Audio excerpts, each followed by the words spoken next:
सुप्रभात बच्चों। आज की कक्षा में पुनः एक बार आप लोगों का हार्दिक स्वागत है।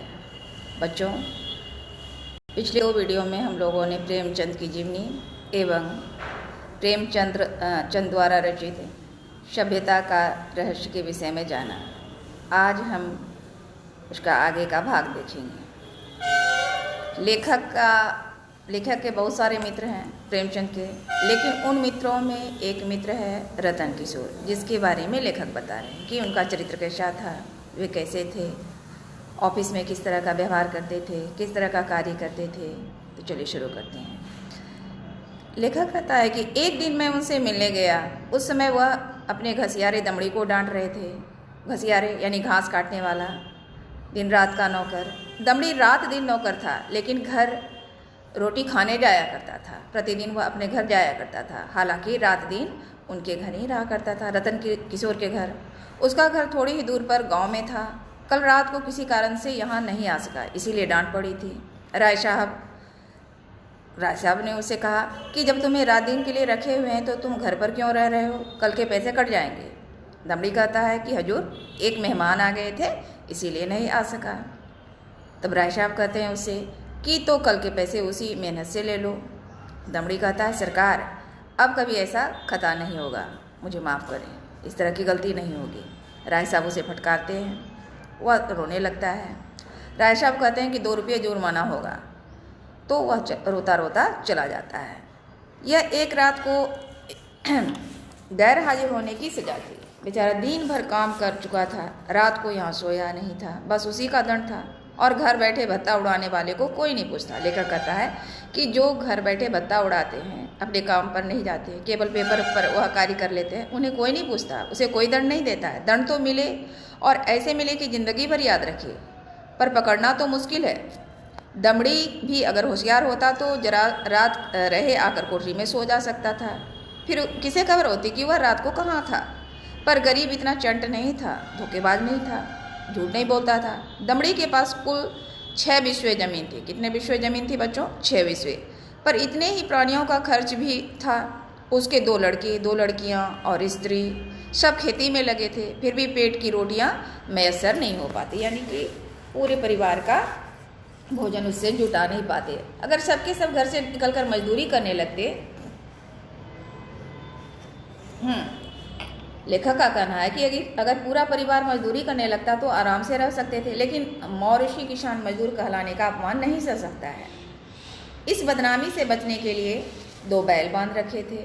उसके वेतन का बड़ा भाग बैलों के दाने चारे में उड़ जाता था। ये सारी तकलीफें मंजूर थी, पर खेती छोड़कर मजदूर बन जाना मंजूर नहीं था। किसान की जो प्रतिष्ठा होती है बच्चों, वह कहीं मजदूर की हो सकती है क्या, चाहे वह रुपया रोज ही क्यों ना कमाए। किसानी के साथ मजदूरी करना इतने अपमान की बात नहीं। द्वार पर बंधे बैल उसकी मान रक्षा किया करते थे, समाज में प्रतिष्ठा थी उसकी। पर बैलों को बेचकर फिर कहाँ मुंह दिखाने की जगह रह सकती थी। राय साहब के इजलास में एक बड़े मार्के का मुकदमा पेश था। शहर का एक रईस खून के मामले में फंस गया था। उसकी जमानत के लिए राय साहब की खुशामतें होने लगी। इज्जत की बात थी। राय साहब का हुक्म था कि चाहे रियासत बिक जाए, पर इस मुकदमे से बेदाग निकल जाऊं। डालियां लगाई गईं, सिफारिशें पहुंचाई गईं, पर राय साहब पर कोई असर नहीं हुआ। रईस आदमियों को प्रत्यक्ष रूप से रिश्वत की चर्चा करने की हिम्मत नहीं पड़ती थी। आखिर जब कोई बस नहीं चला तो रईस की स्त्री ने ही क्या किया, राय साहब की स्त्री ने मिलकर सौदा पटाने की तैयारी की, और इस तरह उन्होंने उसकी स्त्री ने सौदा पटा लिया। अब देखिए, अब कहता है कि स्त्री कहती है कि तो भाई सोच लो, अगर कुछ गड़बड़ है, मैंने रिश्वत तो ले लिया है, यदि कुछ गड़बड़ है तो कहना। फिर वही हिमाकत उसे डांट फटकार लगाता है।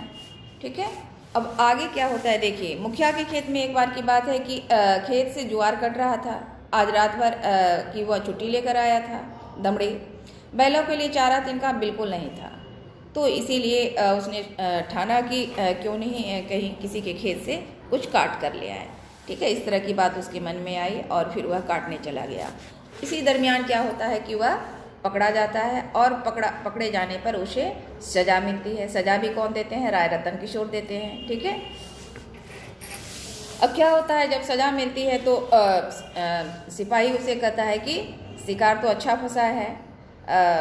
सबसे पहले उसे सिपाही देखता है और उसे फंसा कर ले आता है, और फंसाने के पश्चात उसे सज़ा मिलती है, वह जेल चला जाता है। और वहाँ कड़ी सज़ा देने के लिए रतन किशोर कहते हैं कि जब तुम मेरा नौकर हो, मेरे बारे में कोई जानेगा कि मेरे ही नौकर ने इस तरह का कार्य किया है, तो मेरी समाज में क्या प्रतिष्ठा होगी, जिसके वजह से वे उसे कड़ी से कड़ी सज़ा देना चाहते हैं।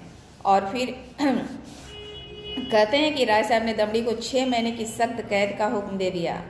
उसी दिन उन्होंने खुद के मुकदमे में जमानत ले ली थी। तो मैंने दोनों वृतांत सुने और मेरे दिल में यह ख्याल और भी पक्का हो गया कि सभ्यता केवल हुनर के साथ ऐब करने का नाम है। प्रेमचंद कहते हैं कि किसी को जमानत मिल जाती है यदि वह खून खराबा भी कर लेता है तो, और कोई थोड़ा सा अपराध करता है तो उसे जेल की सज़ा हो जाती है। तो आप बुरे से बुरे काम करें, लेकिन अगर आप उस पर पर्दा डाल सकते हैं तो आप सभ्य कहलाते हैं। प्रेमचंद का कहना है कि सभ्य कौन है? जो उस पर बुराई करने के पश्चात भी उस पर पर्दा डाल देता है, तो वह सज्जन कहलाता है, जेंटलमैन कहलाता है। और अगर आप में सिफत नहीं है, छुपाने की क्षमता नहीं है, तो आप असभ्य हैं, गंवार हैं, बदमाश हैं। यही तो सभ्यता का रस है। तो इस पाठ के माध्यम से लेखक हमें यह संदेश देना चाहते हैं कि समाज में कौन लोग सभ्य हैं, कौन असभ्य हैं, कौन अच्छा कार्य करते हैं। जो अच्छा कार्य करेंगे वे सभ्य कहलाएंगे, लेकिन यह समाज ऐसा है कि जहाँ लोग बुरा कार्य करते हैं उसे लोग सभ्य समझते हैं, क्योंकि वे अपने किए गए बुरे कार्यों पर पर्दा डाल देते हैं, और जो नहीं डाल पाते हैं वे इस समाज के असभ्य लोग कहलाते हैं। तो आज की कक्षा में बच्चों इतना ही। तब तक के लिए धन्यवाद।